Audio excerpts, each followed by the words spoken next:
Genesis 30. When Rachel saw that she was not bearing Jacob any children, she became jealous of her sister. So she said to Jacob, "Give me children or I'll die." Jacob became angry with her and said, "Am I in the place of God? Who has kept you from having children?" Then she said, "Here is Bilhah, my servant. Sleep with her so that she can bear children for me, and I too can build a family through her." So she gave him her servant Bilhah as a wife. Jacob slept with her, and she became pregnant and bore him a son. Then Rachel said, "God has vindicated me. He has listened to my plea and given me a son." Because of this she named him Dan. Rachel's servant Bilhah conceived again and bore Jacob a second son. Then Rachel said, "I have had a great struggle with my sister, and I have won."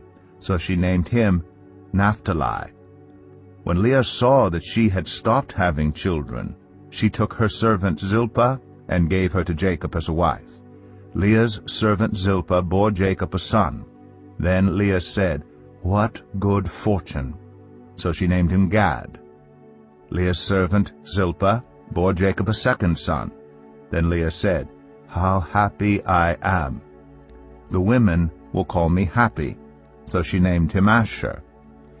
During wheat harvest, Reuben went out into the fields and found some mandrake plants, which he brought to his mother Leah. Rachel said to Leah, "Please, give me some of your son's mandrakes." But she said to her, "Wasn't it enough that you took away my husband? Will you take my son's mandrakes too?" "Very well," Rachel said, "he can sleep with you tonight, in return for your son's mandrakes." So when Jacob came in from the fields that evening, Leah went out to meet him. "You must sleep with me," she said. "I have hired you with my son's mandrakes."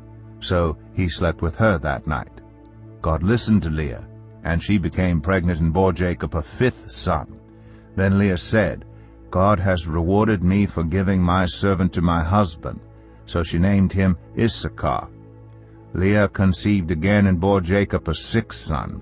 Then Leah said, "God has presented me with a precious gift. This time my husband will treat me with honor because I have borne him 6 sons." So she named him Zebulun. Sometime later she gave birth to a daughter and named her Dinah. Then God remembered Rachel. He listened to her and enabled her to conceive. She became pregnant and gave birth to a son and said, "God has taken away my disgrace." She named him Joseph and said, "May the Lord add to me another son." After Rachel gave birth to Joseph, Jacob said to Laban, "Send me on my way so I can go back to my own homeland. Give me my wives and children, for whom I have served you, and I will be on my way. You know how much work I've done for you." But Laban said to him, "If I have found favor in your eyes, please stay. I have learned by divination that the Lord has blessed me because of you." He added, "Name your wages, and I will pay them." Jacob said to him, "You know how I have worked for you, and how your livestock has fared under my care. The little you had before I came has increased greatly, and the Lord has blessed you wherever I have been. But now, when may I do something for my own household?" "What shall I give you?" he asked. "Don't give me anything," Jacob replied. "But if you will do this one thing for me, I will go on tending your flocks and watching over them. Let me go through all your flocks today and remove from them every speckled or spotted sheep, every dark-colored lamb, and every spotted or speckled goat. They will be my wages. And my honesty will testify for me in the future whenever you check on the wages you have paid me. Any goat in my possession that is not speckled or spotted, or any lamb that is not dark-colored, will be considered stolen." "Agreed," said Laban. "Let it be as you have said."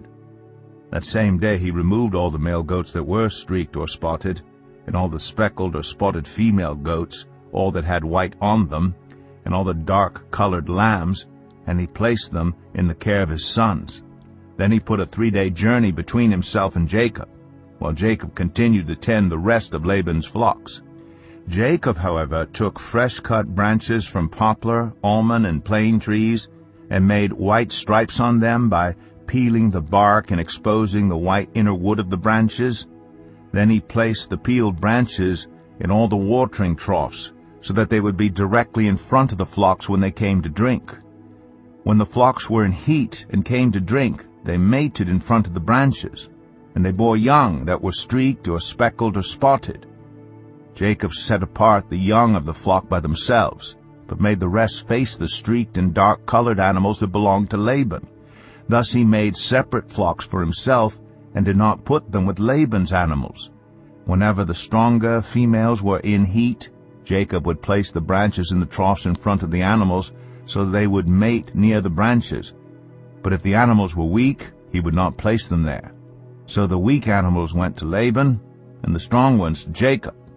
In this way the man grew exceedingly prosperous, and came to own large flocks, and female and male servants, and camels and donkeys.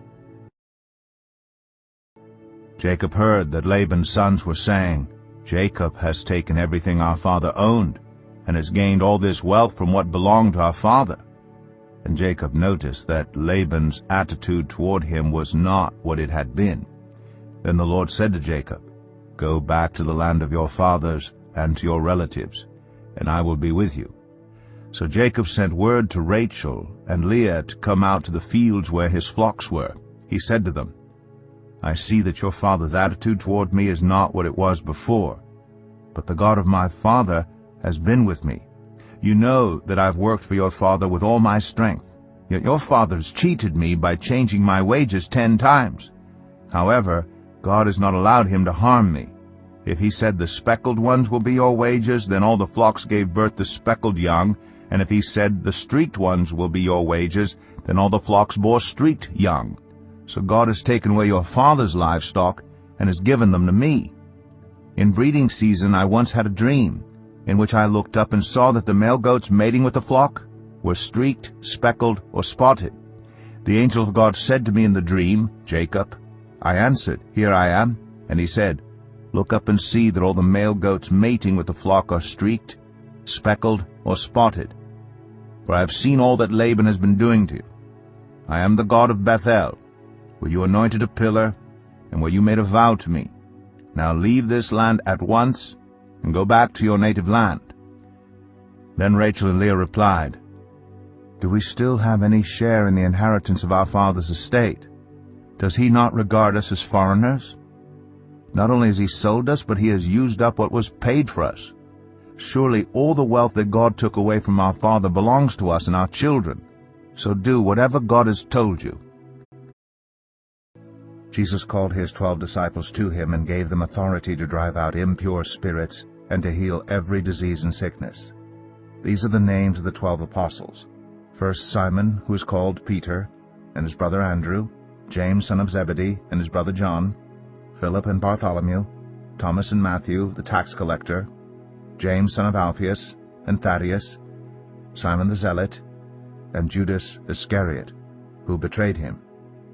These 12 Jesus sent out with the following instructions: "Do not go among the Gentiles or enter any town of the Samaritans.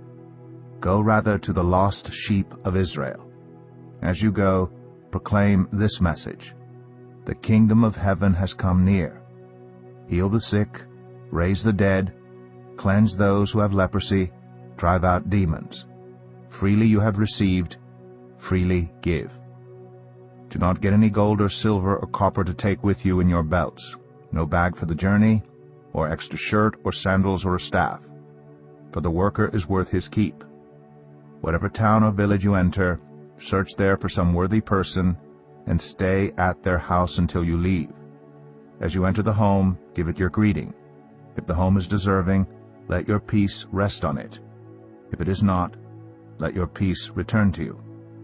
If anyone will not welcome you or listen to your words, leave that home or town and shake the dust off your feet. Truly I tell you, it will be more bearable for Sodom and Gomorrah on the day of judgment than for that town. I am sending you out like sheep among wolves. Therefore be as shrewd as snakes and as innocent as doves. Be on your guard. You will be handed over to the local councils and be flogged in the synagogues. On my account you will be brought before governors and kings as witnesses to them and to the Gentiles.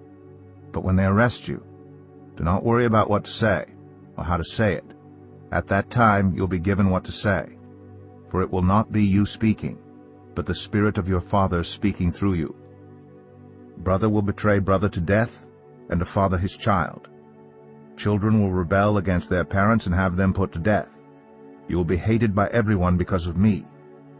But the one who stands firm to the end will be saved. When you are persecuted in one place, flee to another. Truly I tell you, you will not finish going through the towns of Israel before the Son of Man comes. David. Help, Lord, for no one is faithful anymore.